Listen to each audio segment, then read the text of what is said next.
I'm out of time, am I?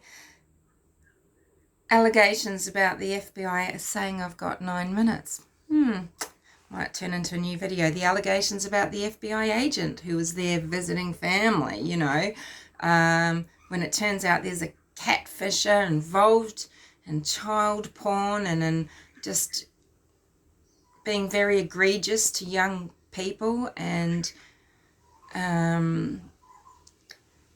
it turns out, there's gossip that he is connected to Larry Nassar, that he facilitated this asshole getting away with child abuse in the USA gymnastics team. He was the doctor doing physical therapy.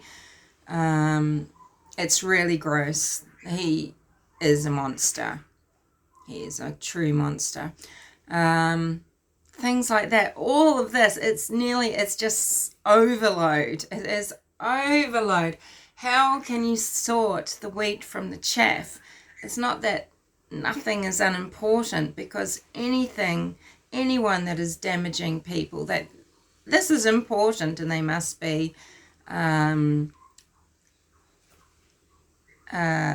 exposed, and they must be punished, stopped and punished. But how much of it is white noise, right? How much of it is white noise?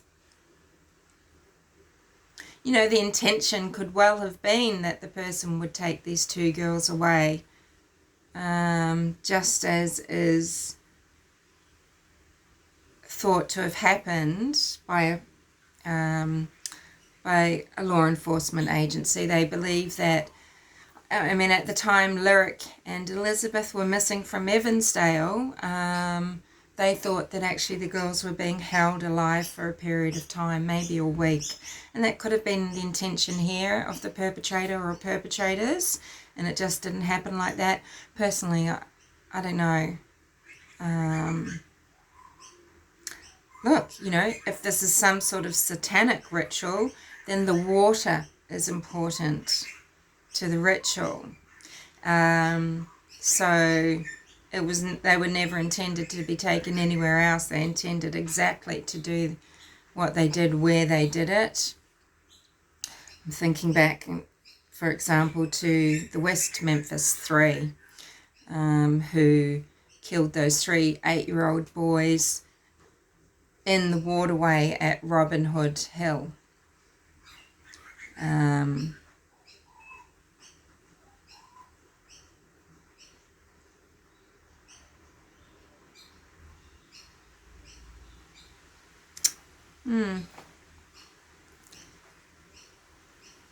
Just crazy.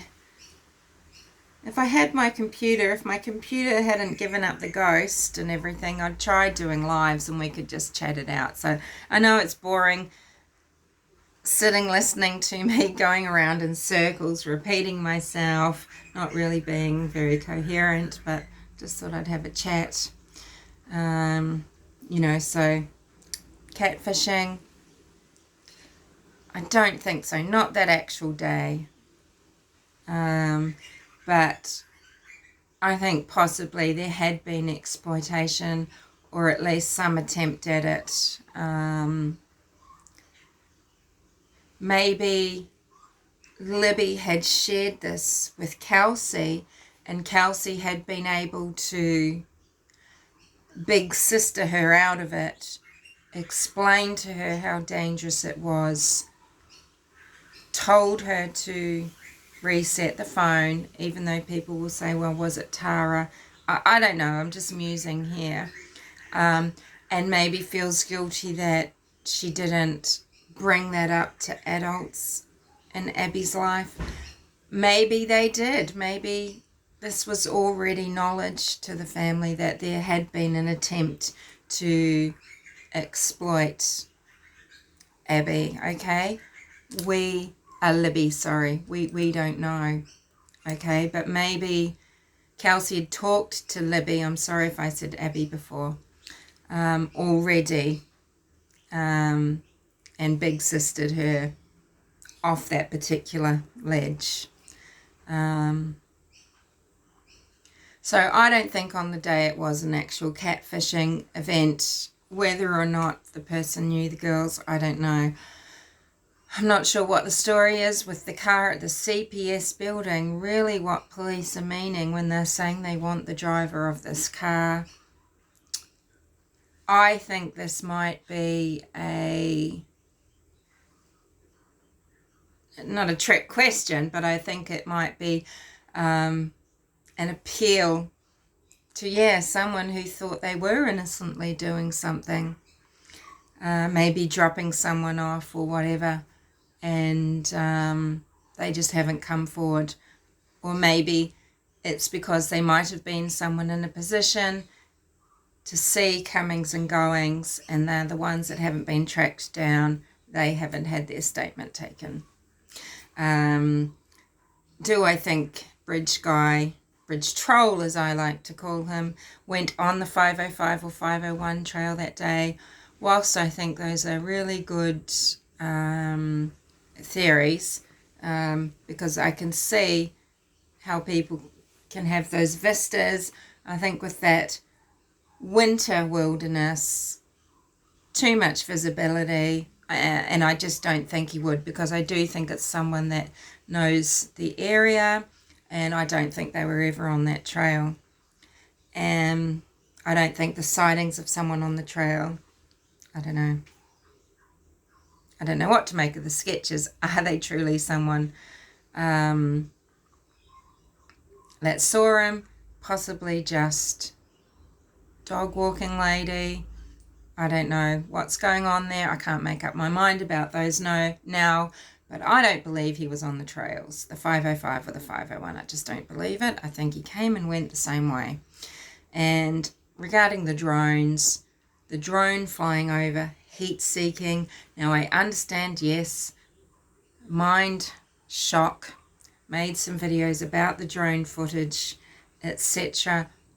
I still don't think we can extrapolate that the drone was flying right over them and just didn't see them, and if they were there they would have been picked up. No, I don't think necessarily so. It's such a logistical nightmare to take the girls away and then to leave them right there.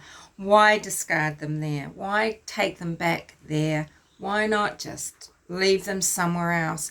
Lyric and Elizabeth were dumped 25 miles away. Why take them back? Because they just like creating this mind fuck? Because they thought it was the best place, that doesn't make sense. That doesn't make sense. It sometimes upsets me on someone's behalf, so I've got no right to be, on the behalf of Abby's mum, that she wasn't called immediately. Is that right? She didn't know that the girls hadn't been picked up? Wouldn't you call and say, do you think they're at your house? I think Abigail's home was walking distance away if they decided to trek. Maybe, yeah, it's weird, the whole thing. Now, then you start getting conspiratorial, going against fact. Maybe they didn't get hold of Derek. Maybe they didn't think they were getting picked